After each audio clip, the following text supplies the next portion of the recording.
Ladies and gentlemen, the Railroad Hour. And here comes our star-studded show train.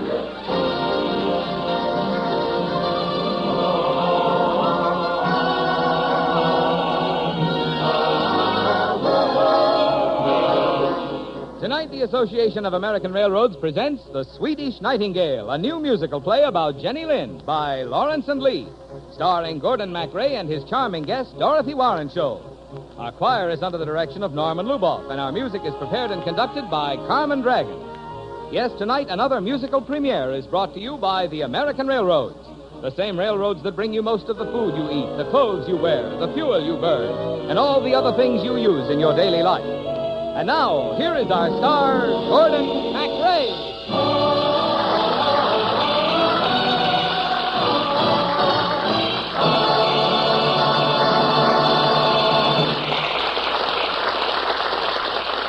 Thank you, Marvin Miller, and good evening, ladies and gentlemen.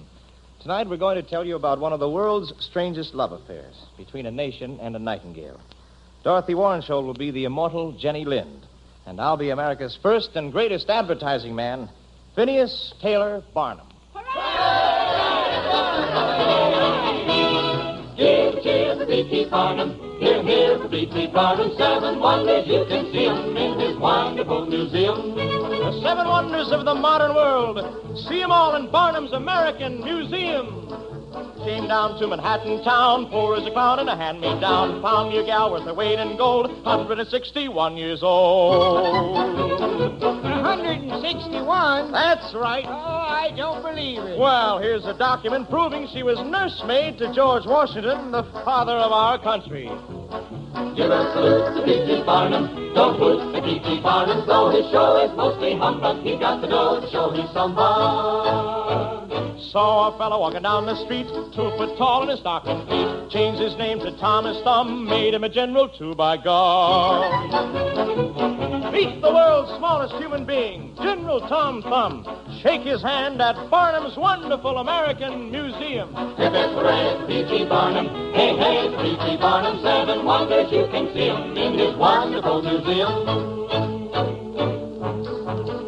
Tickets, only 25 cents, 1/4 part of $1. 7 wonders you can see him with a ticket to his museum.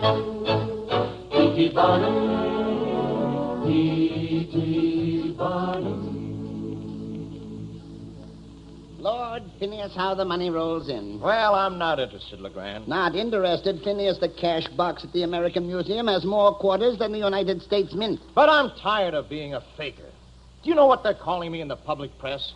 Barnum, the Prince of Humbug. You love it. I'm surrounded by freaks. Thank you. Oh, no. Not you, Legrand, but I'm restless. I wish I could give the public something really magnificent. Something they couldn't scoff at. Why don't you put an angel under contract? Charge folks 25 cents to touch the feathers of her wings. My friend, there is an angel in this world walking the earth at this very moment. A woman so lovely and talented, so pure that kings kneel at her feet. And crowds pressed by the thousands, the tens of thousands, merely for a distant look at her. Who is this paragon? Well, haven't you read the dispatches from Europe, Legrand? About the Nightingale, the Swedish Nightingale.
Tell me, how much would it cost to bring Jenny Lind to the United States? She's an opera singer, Phineas, not a midget or a freak. You think she won't come? Jenny Lind is at the peak of her career. She wouldn't come here if she had an invitation from the President of the United States. But, Legrand, I am not merely the President of the United States. I am Barnum.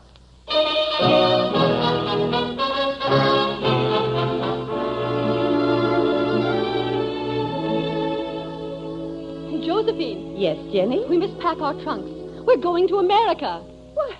That's a land of Indians and wild Oh, animals. nonsense, Josephine. America is a land where everyone is rich and cultured. And the most rich and cultured person of all is Mr. P.T. Barnum. How do you know? Why, Mr. Barnum says so. In this letter. Does he say anything about money?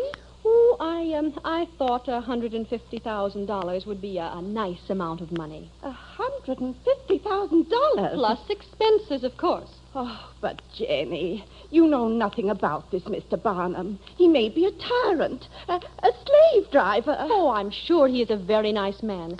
Oh, he has such pretty stationery.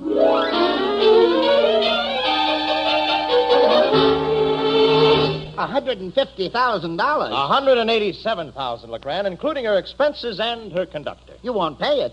I shall have to mortgage the museum, my house in Bridgeport, and you will loan me some money, my friend. This will ruin you. I've made up my mind. When you wanted to buy a dozen elephants from Ceylon, did I stop you? Well, you tried. The Fiji mermaid. I was not opposed to that venture. Oh, no, not when you saw the money roll in. Phineas, who knows Jenny Lind? You and I and a handful of people who read the London and Paris papers. My hatter thinks Jenny Lind is a dancer. We shall educate your hatter, Legrand. We shall tell the entire United States that an angel has descended the stairs from heaven to sing for them. At 25 cents a seat? Aha, that's the trick, Legrand. We shall auction off the tickets to the highest bidder.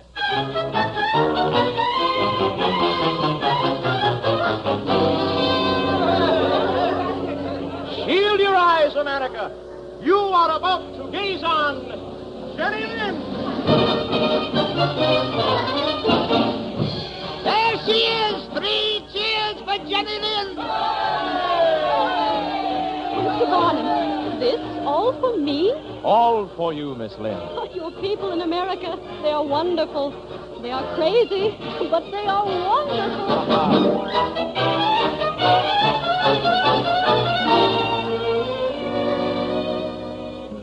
And now, ladies and gentlemen, Miss Jenny Lind will accompany herself at the piano as she sings the Echo Song. You will hear her perform a perfect imitation of an echo, rebounding from mountain cliffs of her native Sweden, as the herdsman calls to his flock. Miss Lind. Grand. Look at this report from the box office. Almost $18,000 for one concert. Will you be quiet? My hatter bid $225 for one ticket. Ah, we've educated her. Good. And the advance sale, Phineas. Be quiet, Legrand. Will you talk of money when an angel is about to sing? Come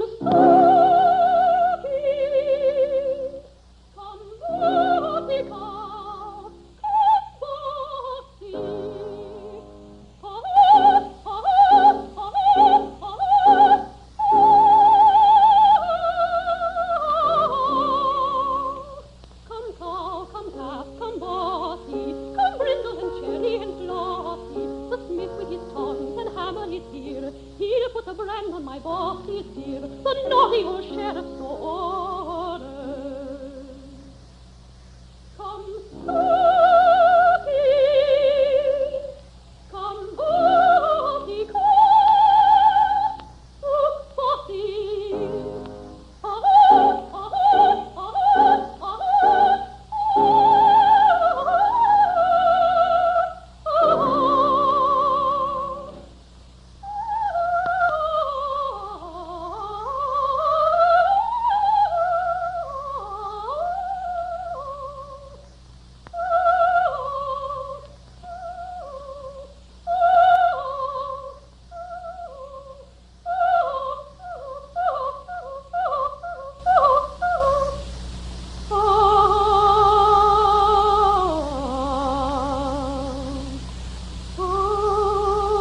happiness.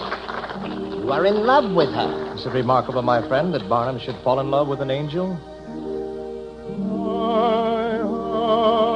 On a summer night, floats the sound of you singing, like the perfume of a flower.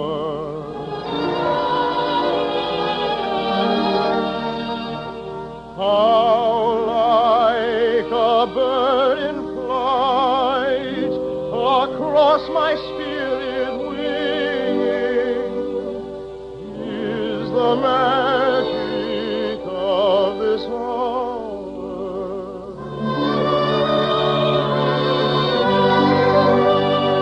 I hear and I am lost in the sound. I hear and I am spellbound. I forsake all delights for the one I adore.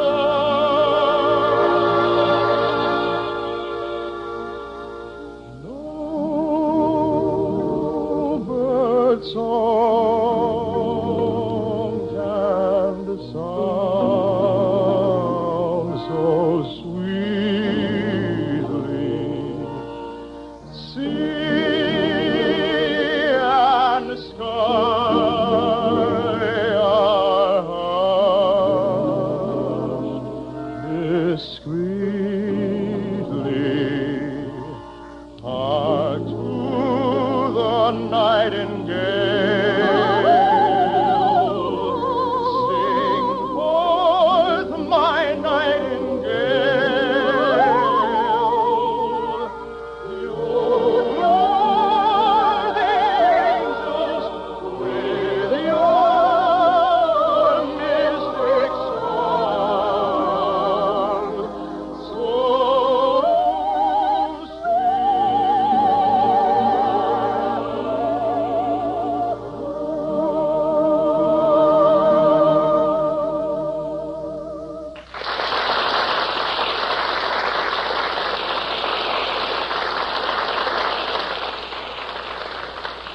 In just a moment, we'll return with Act Two of The Swedish Nightingale.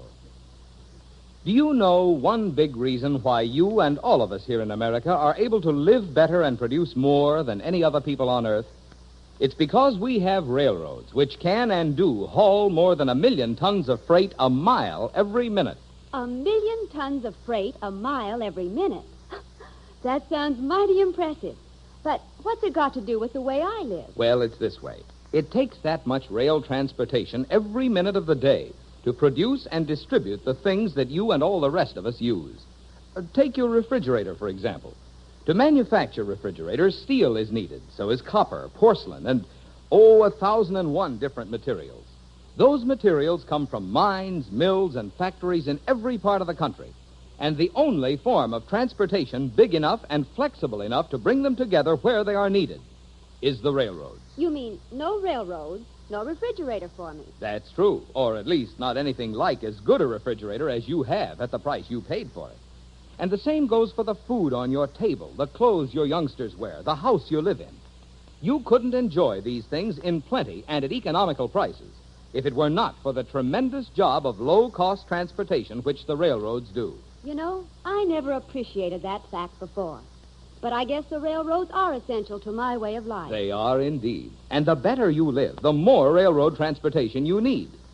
That's true of the nation, too. Our defense effort would come to a standstill without adequate railroad transportation. Well, can we count on the railroads to keep on meeting our needs? The railroads have spent more than $6 billion since the end of World War II, an average of over $1 billion a year on improving their highways of steel, in order to give you the kind and quantity of transportation you need.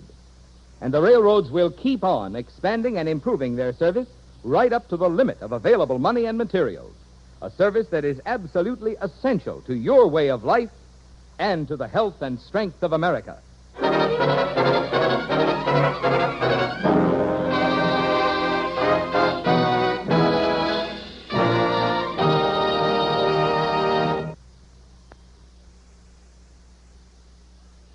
Act Two of the new Lawrence and Lee play with music, The Swedish Nightingale, starring Gordon MacRae as P.T. Barnum and Dorothy Warrensholt as the immortal Jenny Lind.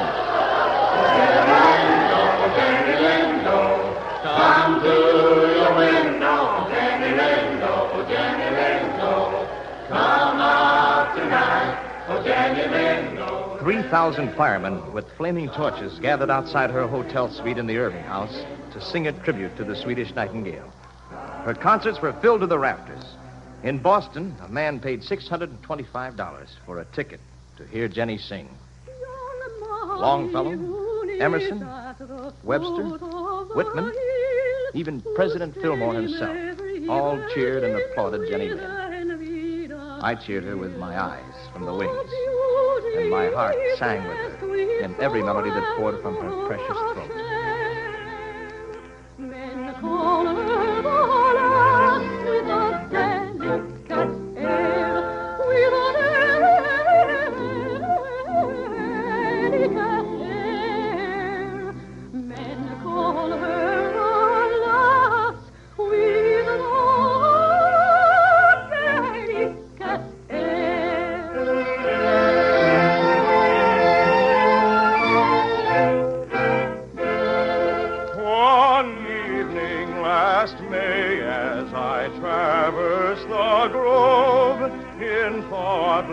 Retirement, not dreaming of love, I chant to espy the gay nymph I declare, and really she had a most delicate air, a most delicate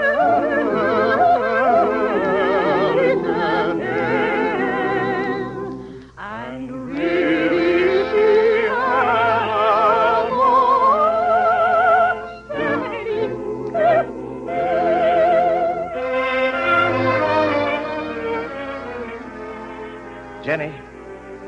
Jenny, I have something important to say to you. And I have something important to say to you, Mr. Barnum.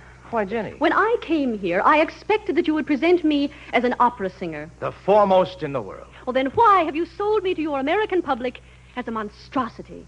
People come to gawk at me, not to hear me sing. Oh, Miss Lind. A cigar is named after me, and a sausage. And look at this. By the Waterman tea kettle, it sings like Jenny Lind. I have no control. Mr. Barnum, how much will it cost me to be released from this contract with you? You are dissatisfied with the contract? Yes. Give it to me. Mr. Barnum. You have no contract with P.T. Barnum. You are free to do as you please.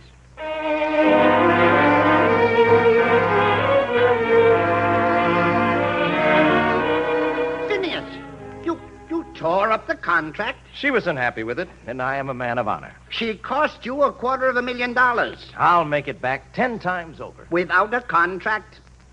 How many years, Phineas, have you and I pleasantly defrauded the public? But how the Prince of Humbug has been had by the Queen of Humbugs. LeGrand, stop it. Your Swedish Nightingale is a bird of prey. No, Why do people pay their life savings to hear Jenny Lind? Because she's the greatest woman alive. Barnum has made her the greatest woman alive with advertising, publicity. She's a genius. You are the genius, Barnum. Can't you see that? There are a dozen little birds in petticoats who can out-sing and out-charm your Jenny Lind. Get out of my office, LeGrand. Our association is ended. All right, Phineas. But I tell you, you're ruined unless you get rid of this devil in a hoop skirt. Miss Lind. Jenny. Mr. Smith? Mr. Barnum? I was just leaving. Oh, pray do not let me detain you. Jenny, I abhor eavesdropping. However, when voices are raised, one cannot help overhearing. Now, let me explain, Jenny. You see... May a woman speak first? I would like to use your piano. Oh, please. Please do. Mr. Barnum, when I was a very young girl, first singing in the National Opera at Stockholm, an old friend of my father's took me to the poorest section of the city to sing for a group of orphan children. Well, they listened politely to the grand opera and the great composers, but what they loved best was an old hymn, and they joined with me in singing it.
When I left those orphan children, Mr. Barnum, I cried.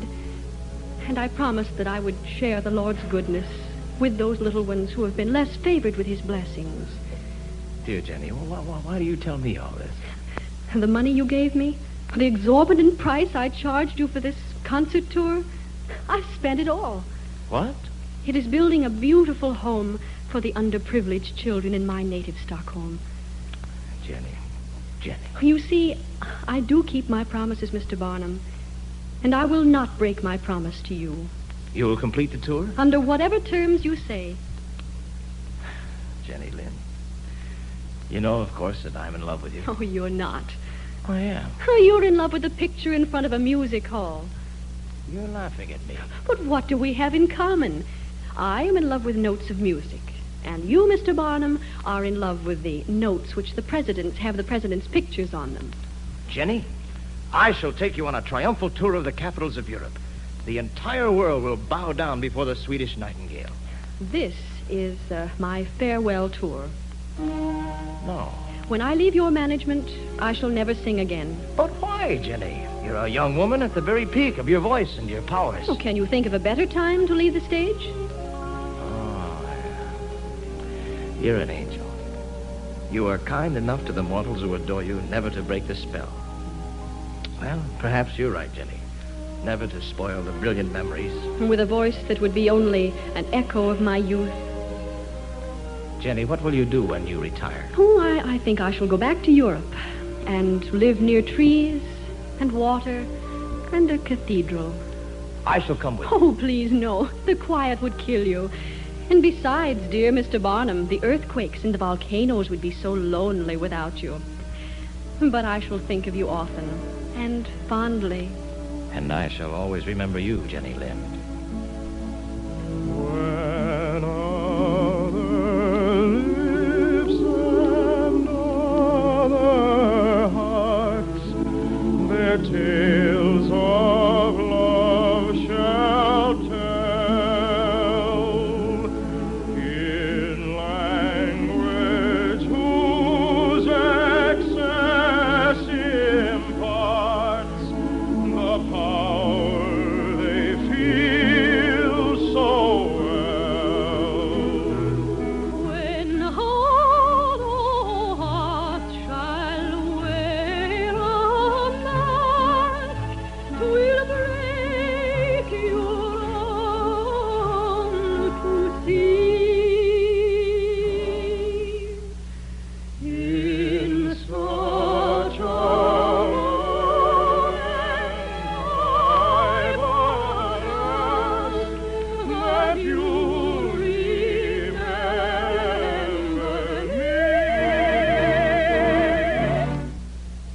That you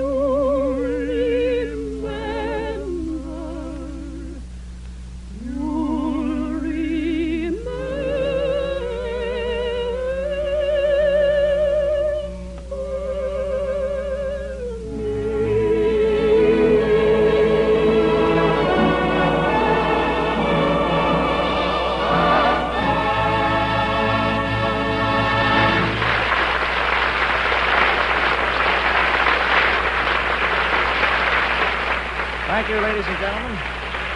Charming Dorothy Warren Show will be back in just a moment. Meanwhile, our thanks to Norma Varden, Ted DeCorsia, and to our entire company. The Swedish Nightingale was a new musical play written especially for the Railroad Hour by Lawrence and Lee. The Railroad Hour is brought to you each week at this time by the American Railroads. Marvin? The better you live, the more railroad transportation you need.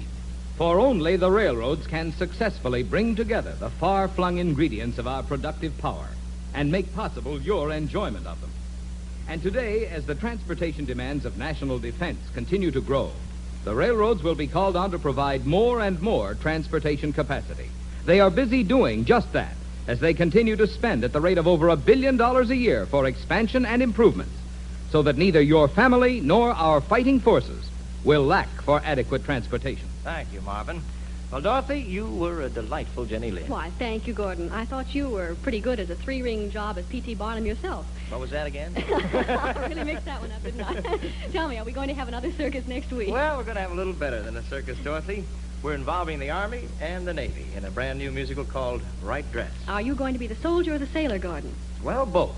Because this is the yarn that asks the question, well, what happens when a GI and a GOB trade uniforms? And the dream girl of both the Army and the Navy is none other than you, Miss Dorothy Warrenshire. I wouldn't miss that for anything, Gordon. See you next week. Good night, Dorothy. And, by the way, don't you retire like Jenny Lind. We need you next Monday. All aboard. Well, dear friends, it looks as though we're ready to pull out. And so until next Monday night and the premiere performance of our new musical, Right Dress, this is Gordon MacRae saying goodbye.